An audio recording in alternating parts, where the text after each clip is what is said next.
കഴിഞ്ഞ ഇലക്ഷൻ്റെ സമയത്ത്, കഴിഞ്ഞ ഇലക്ഷൻ മീൻസ് ഒന്നാം പിണറായി ഗവൺമെൻറ് കഴിഞ്ഞ സമയത്ത് അങ്ങും കൂടെ ഉണ്ടായിരുന്ന ക്യാബിനറ്റ് കഴിഞ്ഞപ്പോൾ ഈ കേരളത്തിൽ വീണ്ടും ഒരു നേരത്തെ ഞാൻ ഈ പറഞ്ഞ വനിതാ മുഖ്യമന്ത്രി എന്നൊരു ചർച്ച വരികയും ഞങ്ങളുടെ പേരൊന്നും വന്നില്ല. ഈ കെ ശൈലജയുടെ പേര് പത്രത്തിൽ വന്നതാണ്, പാർട്ടിയുടെ ഒന്നും.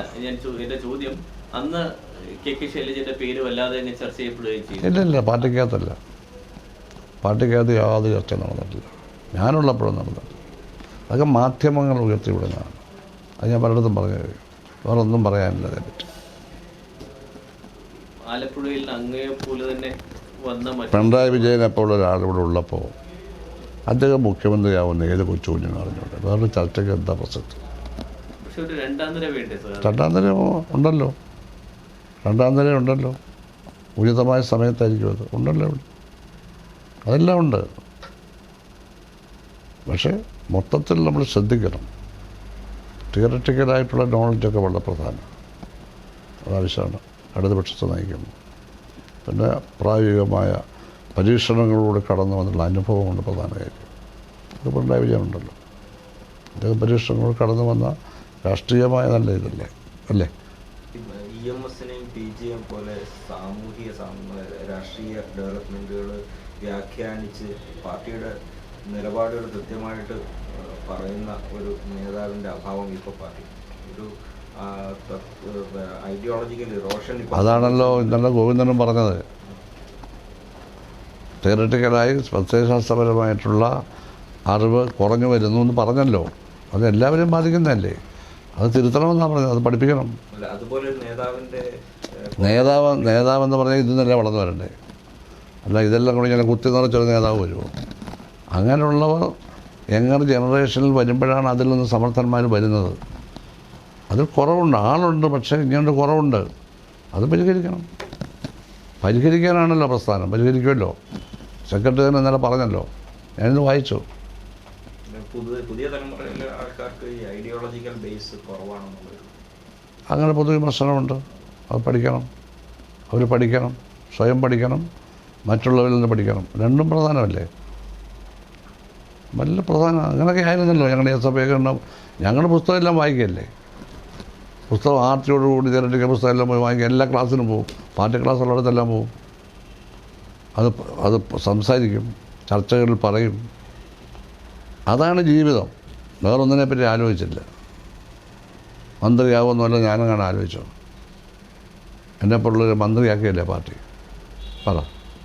അവർ കണ്ടുപിടിച്ചാക്കിയല്ലേ? ഞാൻ ആവശ്യപ്പെട്ടുകൊണ്ടല്ലോ. അല്ല, 2 തവണ ആക്കിയില്ലേ? 2 തവണ ആക്കിയപ്പോഴും പിണറായി പാർട്ടി സെക്രട്ടറി. രണ്ടാമതാക്കി കഴിഞ്ഞാൽ അദ്ദേഹം മുഖ്യമന്ത്രിയായത്.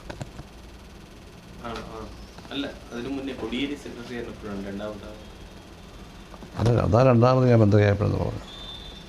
അപ്പോഴാണ് കോടിയേരി സെക്രട്ടറി. അതെ, ആലപ്പുഴ സമ്മേളനം. കറക്റ്റ്. ദേവസ്വം മിനിസ്റ്റർ ആയിരുന്ന ആളാണ്. അന്ന് ചില ബ്യൂറോക്രാറ്റ്സിനെതിരെ അങ്ങ് വളരെ രൂക്ഷമായിട്ട് വിമർശിക്കുകയും പിന്നെ ചീഫ് സെക്രട്ടറി EK ഭരതഭൂഷണുമായിട്ട് പരസ്യമായൊരു ഡിസ്പ്യൂട്ട് ഉണ്ടാകുകയും ചെയ്തു. അന്ന് എന്തായിരുന്നു EK ഭരതഭൂഷൺ വിഷയത്തിൽ? കറപ്ഷൻ ആയിരുന്നു ശരിക്കും ഒരു വിഷയമായിരുന്നു. അല്ല, അയാൾ മിനിസ്റ്റേഴ്സ് പറയുന്നതിനെ മറികടക്കുന്ന ടെൻഡൻസി ഉണ്ടായിരുന്നു. നേരത്തെ തന്നെ അദ്ദേഹത്തെ പറ്റി എനിക്ക് പലരും വാണിംഗ് തന്നിരുന്നു. പക്ഷേ എൻ്റെ മുറിയിലൊക്കെ അതൊക്കെ വരുമ്പം വലിയ ഭവ്യതയാണ്. അദ്ദേഹം ഇരിക്കത്തില്ല കസേരയിൽ അദ്ദേഹം നല്ല തടിയുള്ള ആൾ. ഒരു മൂലയ്ക്ക് ഇരിക്കും. അങ്ങനെ പഴയ നാട്ടുമ്പുറത്തൊക്കെ അങ്ങനെ ഇരിപ്പുണ്ട്. അമർക്ക് നേരെ ഇരിക്കാൻ പറയും. സൗഹാർദ്ദമൊക്കെ ആയിരുന്നു. പക്ഷേ ചില കാര്യങ്ങളിൽ വ്യത്യസ്തപ്പെട്ട നിലപാടെടുത്തു. അതിനെ നമ്മൾ ഇതാക്കി ചെയ്തു. അത് പറയേണ്ട കാര്യമില്ല, അദ്ദേഹം പോയില്ലേ. ശബരിമല സ്ത്രീ പ്രവേശനവുമായിട്ട് ബന്ധപ്പെട്ട് അങ്ങയുടെ ഒരു സ്റ്റേറ്റ്മെൻറ്റ് പിന്നെ വലിയ ചർച്ചയാകുകയൊക്കെ ചെയ്തിട്ടുണ്ട്. അതായത് അതൊരു ആചാരത്തിൻ്റെ ഭാഗമാണ്, അത് പിന്നെ മാറ്റേണ്ട ആവശ്യമില്ല. ഞാൻ ഈ കഴിഞ്ഞ ഗവൺമെൻറ്റിൻ്റെ നടപടിയൊന്നുമല്ല ചോദിക്കുന്നത്, അതിലെന്താണ് അങ്ങയുടെ ഒരു അഭിപ്രായം? എന്താണ്? കാരണം BS ഗവൺമെൻറ് സമയത്താണ് ഈ 60 വയസ്സിന് മേളിലുള്ളവരെ ആചാരം മാറ്റിയില്ലല്ലോ, കൊണ്ടുവന്നാൽ മതി. അത് മാറ്റിയില്ലല്ലോ, അത് തന്നെ ഓർഡറല്ലേ. അല്ല, അതിൽ എങ്ങനെ അങ്ങനെ തന്നെ കണ്ടിന്യൂ ചെയ്യണമെന്നാണോ കരുതുന്നത്? അല്ല, അതൊന്നും ഇപ്പോൾ ഒരു പ്രശ്നമല്ല. അത് ആചാരം കണ്ടിന്യൂ ചെയ്യുകയാണ്. അത് കണ്ടിന്യൂ ചെയ്യട്ടെ. ഇവിടുത്തെ പ്രയോറിറ്റി ഇഷ്യൂ അല്ല. ഉദാഹരണം വേറൊരു ഇഷ്യൂ ഉണ്ടായിരുന്നു. നമ്മുടെ ഇതുണ്ടല്ലോ ശ്രീപരമനാഭ ക്ഷേത്രത്തിലെ അവിടുത്തെ നിലവറയിലെ സ്വർണ്ണത്തെപ്പറ്റി. അപ്പോൾ ആ സ്വർണം എടുത്ത് പൊതു താല്പര്യത്തിൽ വിനിയോഗിക്കണം എന്നൊക്കെ പറഞ്ഞൊരു മൂവ്മെൻറ്റ് അവിടുത്തെ ഒരു സംഘടന ഉണ്ടായിരുന്നു ജീവനക്കാരുടെ. അതിൻ്റെ പ്രസിഡന്റ് ചെറുഞ്ഞൂർ ശശിധരൻ നായരായിരുന്നു. അദ്ദേഹം ഇതെല്ലാം എടുത്തിട്ട് നിവേദനമൊക്കെ തന്നു, മുഖ്യമന്ത്രിക്ക് കൊടുത്ത് പരിശോധിക്കാൻ പറഞ്ഞു. ഞാൻ പറഞ്ഞു ചെയ്യാൻ പറ്റില്ല, അത് ചെയ്യാനേ പറ്റില്ല, ഇടപെടാനേ പറ്റില്ല, ഇടപെടത്തില്ല എന്ന് പറഞ്ഞു. അപ്പം ദേവസ്വം നിയമത്തിൽ, ട്രാവൻകൂർ ദേവസ്വം നിയമമുണ്ടല്ലോ, ആ നിയമത്തിൽ വേറൊരു പ്രത്യേക അധ്യായമുണ്ട് ഈ ടെമ്പിളിന് വേണ്ടി. അത് ഒരു ട്രസ്റ്റാണ്. ഇത്ര കരക്കാരുടെ എന്നൊക്കെ ഒന്ന് പറയുന്നുണ്ട്, അവരുടെ വകയാണ്. അപ്പോൾ അവിടുത്തെ സമ്പത്തെടുക്കാൻ നമുക്ക് അധികാരമില്ല, സർക്കാരിന് യാതൊരു അധികാരമില്ല. അവിടുത്തെ എന്നല്ല, ഒരു ദേവസ്വത്തിലെ ഒരു സ്വത്തും ഗവൺമെൻറ് എടുക്കാൻ പറ്റത്തില്ല, നിയമമില്ലതിന്. ഈ BJP-ക്കാർ നുണ പറയുക, തൊടാനൊക്കെ തന്നെ ഇവർ പറയത്തില്ല അവിടുത്തെ ഖജനാവിൽ എടുത്ത് കൊടുക്കാനാണ്, പൈസ അങ്ങോട്ട് കൊടുക്കും. പത്മനാഭസ്വാമി വേണ്ട, ശബരിമല അങ്ങോട്ട് കൊടുക്കണം. ചുമ്മാ നുണ പറയുക അവർ, എന്തും പറയുക അവർ. ഞാനിരുന്നപ്പോഴും പറയും, ഞാനതൊക്കെ അപ്പം തന്നെ പറഞ്ഞത് അത് പിന്നെ അവർ ഇപ്പോഴും ഇടയ്ക്കിടയ്ക്ക് പറയും. ഒന്നും ചെയ്യാനൊക്കില്ല. ഒരു ദേവാലയത്തിൻ്റെ പൈസ ഒരു ഗവൺമെൻറ് കൊടുക്കാൻ ഒക്കത്തില്ല, അതാണ് നിയമം. അങ്ങോട്ട് വേണേൽ കൊടുക്കാൻ, തൊടാനൊക്കെ. കാരണം നമ്മുടെ ഖജനാവിലൊക്കെ അത് വരുത്തില്ലല്ലോ, അത് അവരുടെ പ്രത്യേകതയാണ്. അപ്പോൾ അതിനൊക്കെ ഡിഫെൻഡ് ചെയ്ത് കൊടുത്തു. അങ്ങനെ ശ്രീപരമനാഭ ക്ഷേത്രത്തിലൊന്നും ഇടപെടേണ്ട കാര്യമില്ല, നമ്മൾ അതവിടെ നടന്നോളും എന്ന് പറഞ്ഞാൽ അത് നിരുത്സാഹപ്പെടുത്തും. അത് യൂണിയൻകാരുടെ ഇതായിരുന്നു, സംഘടനക്കാർ. മറ്റു കാര്യം ചോദിക്കട്ടെ, കേരളത്തിലെ ഏറ്റവും ആദ്യത്തെ പൊളിറ്റിക്കൽ വയലൻസ്, ആദ്യത്തെയോ രണ്ടാമത്തെയോ പൊളിറ്റിക്കൽ വയലൻസ് ആണ് അങ്ങയുടെ അനിയൻ തന്നെ കൊല്ലപ്പെട്ട്, ഭുവനേശ്വരൻ കോളേജിനകത്ത് അധ്യാപകരുടെ മുറിയിൽ. അതെ അതെ അതെ. പൊളിറ്റിക്കൽ വയലൻസ് ഇപ്പോൾ അടുത്തിടയ്ക്ക് ലാസ്റ്റിൽ ഇപ്പോൾ അഭിമന്യു, അത് കഴിഞ്ഞിട്ട് ഇടുക്കിയിൽ ഒരു കൊലപാതകം, അതിങ്ങനെ കണ്ടിന്യൂ ചെയ്യാണ്. അതില് ഞാൻ CPM മാത്രമാണെന്നല്ല പറയുന്നത്, ഒരു വശത്ത് CPM, മറുവശത്ത് RSS അല്ലെങ്കിൽ ലീഗാണ് എല്ലായ്പ്പോഴും പൊളിറ്റിക്കൽ വയലൻസിൽ നിൽക്കുന്നത്. ഇപ്പോഴും കണ്ണൂരൊക്കെ പുതിയ വിഷയങ്ങൾ വന്നുകൊണ്ടിരിക്കുന്നു. കേരള രാഷ്ട്രീയത്തിലെ പൊളിറ്റിക്കൽ വയലൻസ് ഇങ്ങനെ കൂടിക്കൊണ്ടിരിക്കുന്നതിൽ CPM-ന് എന്തെങ്കിലും ചെയ്യാനാകില്ല? CPM നിൽക്കേണ്ട സമയമായിരിക്കും. അല്ല, അത് കുറയ്ക്കുന്നതിന് വേണ്ടിയുള്ള പ്രവർത്തനം നടത്തുക തന്നെ വേണം. അത് നമ്മുടെ നല്ല കേഡർമാരുടെ ജീവൻ രക്ഷിക്കാനും ആവശ്യമാണ്. കില്ലിങ്സിലേക്ക് പോകേണ്ട കാര്യമില്ല. കുട്ടികളാകുമ്പോൾ ചിലപ്പോൾ അടിപൊളിയൊക്കെ അപൂർവമായിട്ട് നടക്കുക, അതൊന്നുമല്ല. ഒരിക്കലും എനിഹിലേറ്റ് ചെയ്യാൻ പാടില്ല, ഒരിക്കലും പാടില്ല, ആരെയും ചെയ്യാൻ പാടില്ല. ഒരു വിദ്യാലയങ്ങളിലും കൊലപാതകം നടക്കാൻ പാടില്ല. ഭുവനേശ്വരൻ്റെ കോളേജ് അധ്യാപകരുടെ മാത്തമാറ്റിക്സ് അധ്യാപകരുടെ ഡിപ്പാർട്ട്മെൻറ്റ് ആ മുറിയിലിട്ടാണ് വന്നത്.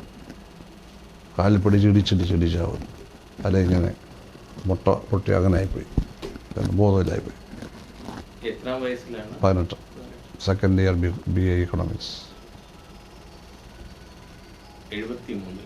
77 ഡിസംബർ 2-ാം തീയതി ആക്രമണം, 7-ാം തീയതി മരിച്ചു. Medical college, Alappuzha medical college.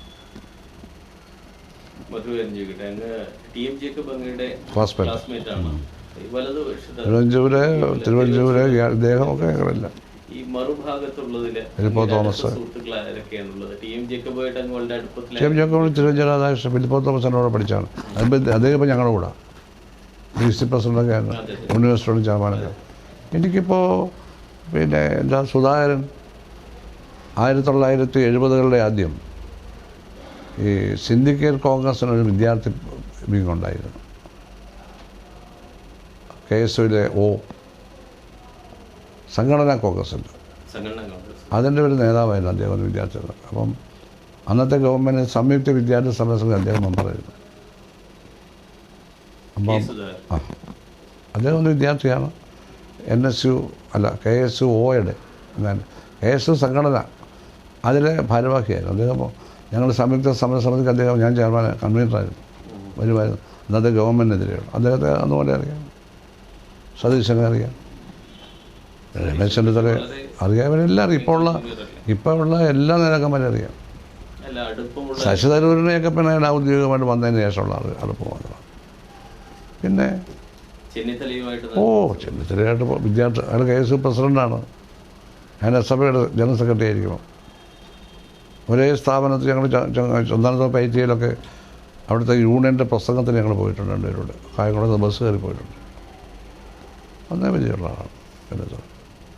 എല്ലാവരും KC വേണുഗോപാൽ, അയാൾ അസംബ്ലിയിലുണ്ടായിരുന്നു. ഓടിക്കാൻ മിനിസ്റ്ററായിരുന്നു, പിന്നെ അസംബ്ലി മെമ്പറായിരുന്നു. ഇവിടെ വന്ന് അങ്ങനെ പരിചയമുണ്ട്. അപ്പോൾ എല്ലാവരും പരിചയമില്ലാത്ത ആരുമില്ല. ഈ ഞങ്ങളുടെ ചോദ്യങ്ങൾക്കൊക്കെ ഈ രാഷ്ട്രീയമായിട്ട് ഭയങ്കര മുറുക്കമുള്ള മറുപടി പറയുന്ന ജി സുധാകരൻ വലിയൊരു കവിയും കൂടെയാണ്. സ്ഥിരമായി കവിത എഴുതുന്ന ആളാണ്. ഇതെങ്ങനെയാണ് സാധിക്കുന്നത്? ഒരു ബുദ്ധിമുട്ടുമില്ല. അത് ഞാൻ കവിയാണെന്ന് പറഞ്ഞ് എന്തെങ്കിലും പബ്ലിസിറ്റിക്ക് പോവുകയോ ആരെയെങ്കിലും സ്വാധീനിക്കുകയോ ഒരു അവാർഡിന് എൻ്റെ പുസ്തകം അയച്ചു കൊടുക്കുകയോ ചെയ്തില്ല, അയക്കത്തില്ല. പിന്നെ സ്വയം കണ്ടെത്തി അവാർഡ് കൊടുക്കുന്ന പരിപാടിയൊന്നും ഇപ്പോൾ കേരളത്തിൽ ഇല്ലല്ലോ. ആരെങ്കിലും അയച്ചു കൊടുത്ത് അറിയാമല്ലോ സമ്പ്രദായങ്ങളൊക്കെ. അതുപോട്ടെ, ഞാൻ ചെയ്യാറില്ല. ഞാൻ സ്കൂളിലൊക്കെ പഠിക്കുമ്പോൾ എഴുതുമായിരുന്നു. എനിക്കന്ന് നാണമായിരുന്നു വെളിയിൽ കാണിക്കാൻ. പിന്നെ ഞാൻ ശരിക്കും കണ്ടിന്യൂസ് എഴുതി തുടങ്ങി 2001 ശേഷം. ഇപ്പോൾ ഞാൻ 15 വോളിയങ്ങൾ പ്രസിദ്ധീകരിച്ചു കവിതയുടെ. ഒരെണ്ണം ആ കൈരളി ബുക്സ് കണ്ണൂർ, അയാളുടെ കയ്യിലുണ്ട്. ഭൂമിക്ക് മരണമില്ല എന്ന് പറഞ്ഞു, അതുണ്ട് അവിടെ. അപ്പോൾ അതിപ്പോൾ അച്ചടിച്ച് കഴിഞ്ഞാന്നാണ് പറയുന്നത്. അപ്പോൾ ഒരുപാട് പബ്ലിക്കേഷൻകാർ ഇറക്കി. കോഴിക്കോട്, കണ്ണൂർ, NBS 5-6 ഇറക്കി. എല്ലാം ഞാൻ അവർക്ക് കൊടുത്തത്. എൻ്റെ വകുപ്പായിരുന്നു NBS. പകർന്നു കിടന്നതിനെ ഞാൻ കെട്ടിപ്പടുത്ത് 3 കോടി രൂപ 20 വർഷത്തെ കുടിച്ച് എല്ലാ സാഹിത്യകാരന്മാർക്കും റോയൽറ്റിയൊക്കെ വിതരണം ചെയ്ത്. ശ്രീരാധാകൃഷ്ണൻ 3 ലക്ഷം കിട്ടിയാണ്. സാൻഡുമാഷ് 3 ലക്ഷം കിട്ടി. അവർ പ്രസംഗിക്കും, അവരെല്ലാം പ്രസംഗിക്കും. എല്ലാവർക്കും കൊടുത്തു. മരിച്ചുപോയ തകഴിയുടെ വീട്ടിൽ കൊണ്ടു കൊടുത്തു, എസ്എൽപുരത്തിൻ്റെ വീട്ടിൽ കൊടുത്തു, മരിച്ചുപോയ രാമോഹൻ വയലാറിൻ്റെ വീട്ടിൽ കൊടുത്തു. അങ്ങനെ എല്ലാവർക്കും കൊടുത്തു. എല്ലാവർക്കും വളരെ സന്തോഷം. അങ്ങനെ അതിനെ മെച്ചപ്പെടുത്തി. ഏതാണ്ട് 18 ലക്ഷം പുസ്തകം അവിടെ അടിച്ചു വെച്ചതിന് ശേഷമാണ് ഞാൻ അവിടെ നിന്ന് ഇറങ്ങിയത്. NBS 18 ലക്ഷം പുസ്തകത്തിൻ്റെ ഇതുണ്ടായിരുന്നു. ആദ്യം അത് മാത്രമല്ല, ആദ്യത്തെ 1940 ശേഷം 1950 നമ്മുടെ മൂലധനം ആദ്യമായിട്ട് മലയാളത്തിൽ വിവർത്തനം ചെയ്തു. വലിയൊരു എഡിറ്റോറിയൽ ബോർഡിൽ നിന്നിട്ട്. അതിനുശേഷം സെക്കൻഡ് എഡിഷൻ ഇറങ്ങിയിട്ടില്ല. ഞാൻ സെക്കൻഡ് എഡിഷൻ 3 വോളിയം അധികം 5000 കോപ്പി വെച്ചു. SPCS കൊണ്ട് സെൻറ്റ് ജോസഫ് പ്രസ് അടിച്ചു മനോഹരമായിട്ട്. സെക്കൻഡ് എഡിഷൻ ആരും ഇറക്കാനിട്ടിരിക്കുകയായിരുന്നു. ഒരു കോപ്പി പോലും വിലയ്ക്ക് പോലും കിട്ടാനില്ലായിരുന്നു. ഒക്കെ നമ്മൾ ചെയ്തു, ഒരുപാട് കാര്യങ്ങൾ ചെയ്തു. അപ്പോൾ എന്താ പറയാൻ പറഞ്ഞു അപ്പോൾ ഞാനിത്രയൊക്കെ പ്രസിദ്ധീകരിച്ചു. ഞാൻ കവിത എഴുതാറുണ്ട്. അത് സമയം പറ്റിയ രാത്രിയിലൊക്കെ 3 മണിക്കൊക്കെ എഴുതിയിട്ടുണ്ട്. ട്രെയിനിൽ തന്നെ എഴുതിയിട്ടുണ്ട്. സഞ്ചരിക്കുമ്പോഴൊക്കെ തോന്നിയാൽ അന്നേരം കയ്യിലെ കടലാസ് കുറിച്ചെടുത്തേ ഉള്ളൂ. അത് ഫുൾ ഡെവലപ്പ് ചെയ്ത് പിന്നെ ഡെവലപ്പ് ചെയ്യും. അങ്ങനെയാണ്. ഇതൊന്നും ആരും ചർച്ച ചെയ്യുന്നില്ല കേരളം. ചർച്ച ചെയ്യാൻ നമ്മൾ കൊടുക്കണം. എനിക്ക് ചിരി വരും. ഓരോരുത്തരുടെ ഭയങ്കര കവിതയാണെന്നൊക്കെ പറഞ്ഞ് ഓരോരുത്തർ പറയുമ്പോഴേ എനിക്ക് ചിരി വരും. ഞാൻ പിന്നെ ഗദ്യകവിത പൊതുവെ എഴുതാറില്ല. എനിക്ക് താല്പര്യമില്ല. കാരണം അത് എല്ലാവർക്കും എഴുതാം. Anybody can write. ഒരാശയവും ഭാഷയും ഉണ്ടെങ്കിൽ എനിബഡി ക്യാൻ റൈറ്റ്. ഇപ്പോൾ എല്ലാവരും എഴുതുകയല്ല, അതൊന്നും കാര്യമില്ലല്ലോ. അത് കവിതയിലൊന്നും ഞാൻ പറയത്തില്ല, അത് കവിതയാണ്. പക്ഷെ കവിത നമ്മൾ പറയുന്നതും നമ്മുടെ ഹൃദയത്തിൽ കയറുന്നതും പദ്യത്തിൽ എഴുതിയാലല്ല കയറത്തുള്ളൂ. ഗദ്യത്തിലുള്ളത് എത്ര പാരഗ്രാഫ് ഓർമ്മിക്കാൻ പറ്റും? പറ, എത്ര പാരഗ്രാഫ് ഓർമ്മിക്കാം? അധികം ഓർമ്മിക്കാൻ പറ്റത്തില്ല. അതാണ് കവിത. ഗാനം അത് മ്യൂസിക്കാണല്ലോ കവിതയുടെ ആകർഷകത്വം. മ്യൂസിക് ഉള്ള കവിതകളാണ് ഓർക്കുന്നത്. ചില സിനിമ പാട്ടിൽ തന്നെ കവിതയുള്ളത് കൊണ്ടാണല്ലോ ആ സിനിമ പാട്ട്. പി ഭാസ്കറിൻ്റെയൊക്കെ സിനിമ പാട്ട് കവിതകൾ തന്നെ മനോഹരമാണ്. വയലാറിൻ്റെയാണ്. അപ്പോൾ കവിത എന്ന് പറഞ്ഞാൽ അതൊരു ഗിഫ്റ്റാണ്. എഴുതാം. അല്ലാതൊരു ഗിഫ്റ്റാന്ന് പറയും. ചുമ്മാ എഴുതാനൊക്കെ തരും. എനിക്ക് ഗിഫ്റ്റ് ഉണ്ടെന്ന് ഞാൻ പറയല്ല. എനിക്ക് എഴുതാൻ വലിയ പറ്റും. ഞാൻ ചോദിച്ചത് അങ്ങനെയല്ല. കവിത പൊതുവെ വളരെ ഇമാജിനേറ്റീവായി ചെയ്യുന്നവരാണ്, ഭാവനാശാലികളാണ്. അപ്പോൾ അത്തരം ലോലഹൃദയരായുള്ള കവികളൊക്കെ കവിത എഴുതുമ്പോൾ വളരെ പ്രായോഗിക രാഷ്ട്രീയത്തിൻ്റെ അതിന് ബുദ്ധിമുട്ടില്ല. ഇല്ല. പാബ്ലോ നെരൂദ അയാൾ പാർട്ടിയുടെ നേതാവും പാർട്ടിയുടെ മന്ത്രിയല്ലായിരുന്നു ചിലിയൻ ഗവൺമെൻറ്. വേറൊരു രാജ്യത്ത് പോയി അയാൾ മന്ത്രിയായി. പുള്ളിയൊക്കെ നോബൽ സമ്മാനം കിട്ടി. മറ്റേ എന്താ പറയുന്നത്, തൃണദലംഗം എന്നതിൻ്റെ പേര്. ലീവ്സ് ഓഫ് ഗ്രാസ് ആ വോളിയത്തിൻ്റെ പേര് ഞാൻ വാങ്ങി വെച്ചിട്ടുണ്ട്. വാട്ട് പിറ്റ്മാൻ. ഇവരെല്ലാം നിത്യജീവിതത്തെ പറ്റിയാണ് കവിത.